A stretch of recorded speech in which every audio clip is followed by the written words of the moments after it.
साथियों, आपको पुस्तक अंतर जगत की यात्रा का ज्ञान विज्ञान भाग 1 पतंजलि योग दर्शन की सरल हिंदी भावार्थ दीपिका भाग 1 समाधिपाद टीका एवं संपादन डॉक्टर प्रणव पांड्या कुलाधिपति देव संस्कृत विश्वविद्यालय।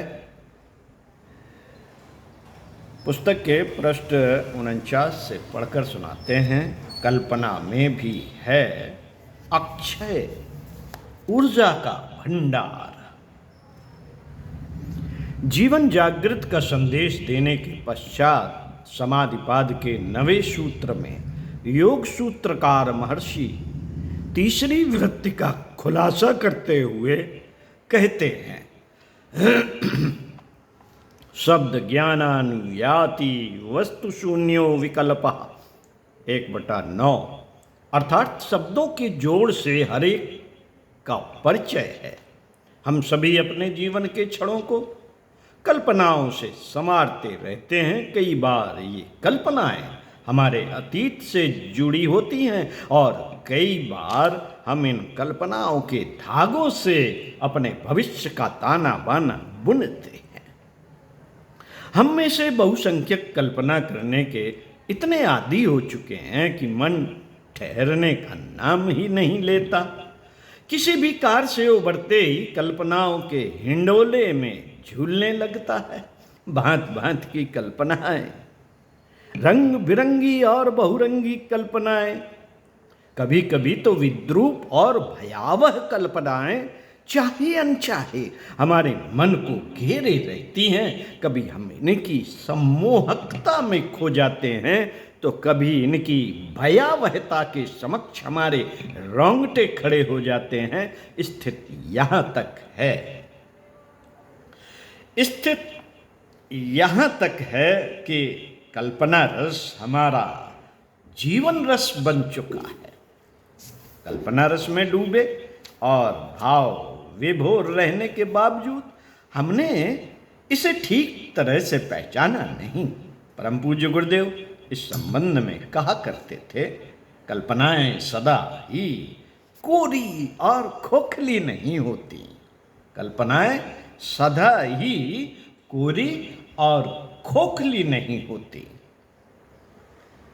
इन्हें ऊर्जा व शक्ति के स्रोत के रूप में भी अनुभव किया जा सकता है। जो योगी ऐसा कर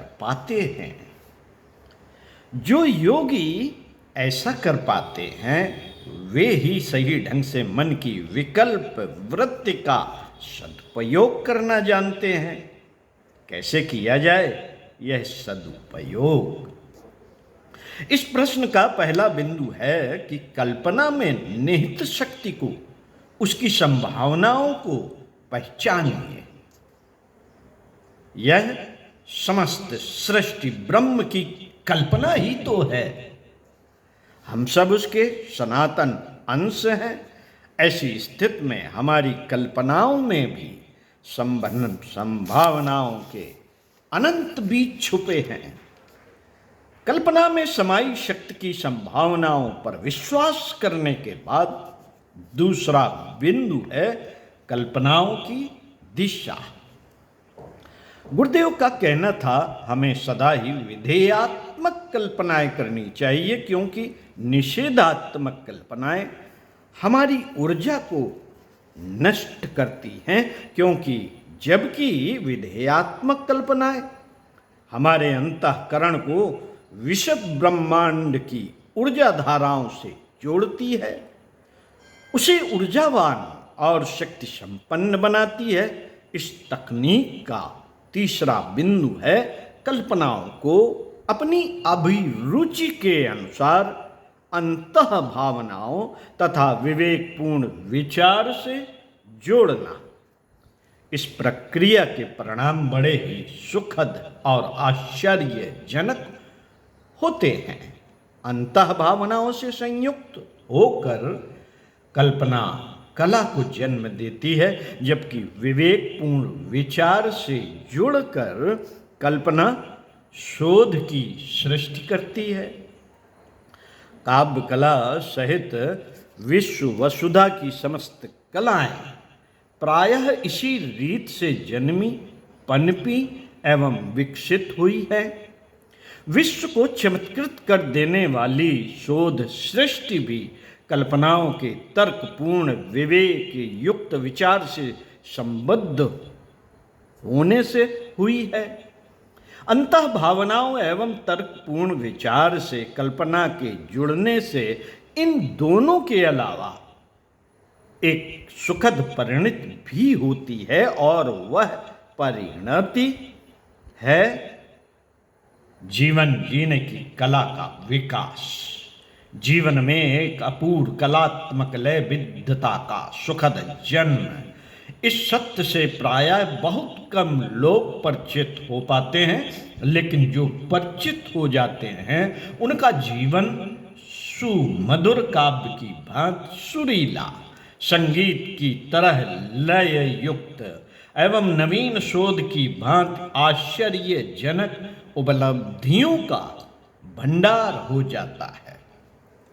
उचित कल्पना का संस्पर्श पाकर जीवन बड़े ही आश्चर्य रीत से बदल जाता है। यह बदलाव ऐसा होता है जैसे कि पारस लोहे के काले कलूटे टुकड़े को छूकर सुगंधित स्वर्ण बना दिया हो।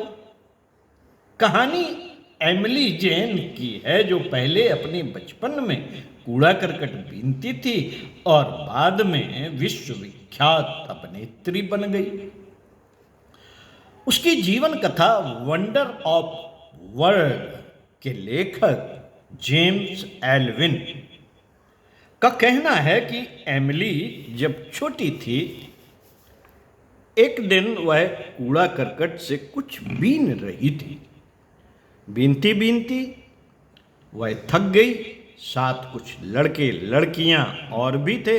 मनोरंजन के लिए सब मिलकर नाचने लगे।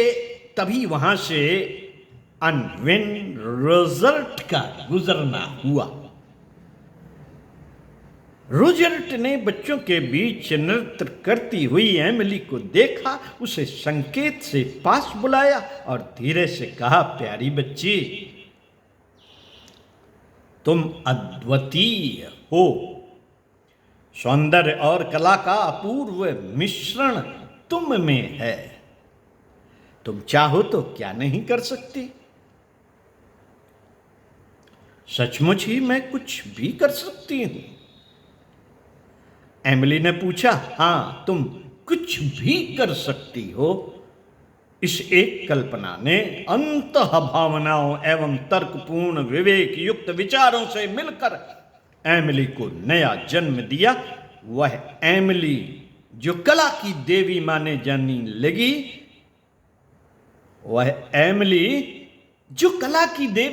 माने जाने लगी, तभी तो परम पूज्य गुरुदेव कहते हैं, कल्पना को ख्याली पुलाव मत बनाओ, उसे अपनी शक्ति समझो, अपना ऊर्जा स्रोत बनाओ।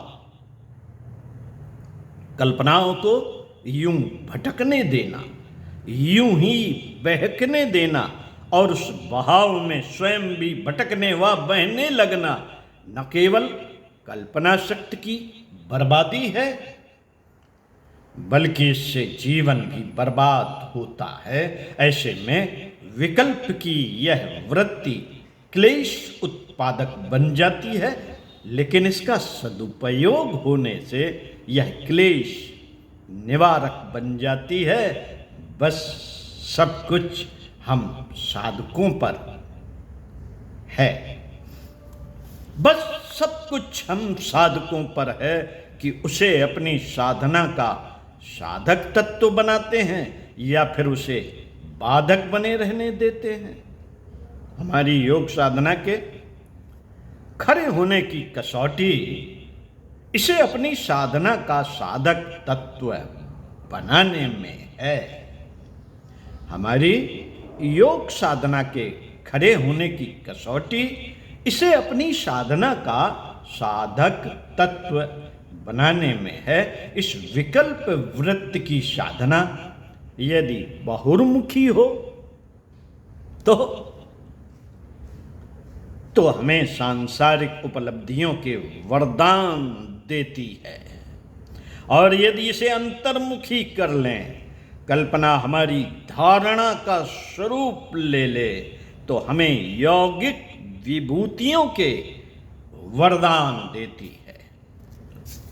ओम शांति। चिंतन मनन का विषय अगले वीडियो में इसी पुस्तक के पृष्ठ 52 से पढ़कर सुनाएंगे।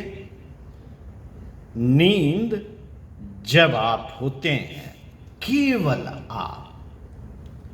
तो साथियों, सुनते रहिए कुछ अच्छा और पढ़ते रहिए कुछ अच्छा। चिंतन मनन जो भी पढ़ा लिखा गया है उस पर जरूर कीजिए, और कहीं कोई बात अच्छी लगती है तो डायरी में नोट कर लीजिए, जिससे कि उसको रिमाइंड किया जा सके। भले जल्दी भूल जाता है हमारा मन, इसको कमांड देने के लिए बार बार किसी विषय पर पढ़ना पड़ता है, चिंतन करना पड़ता है। ओम शांति।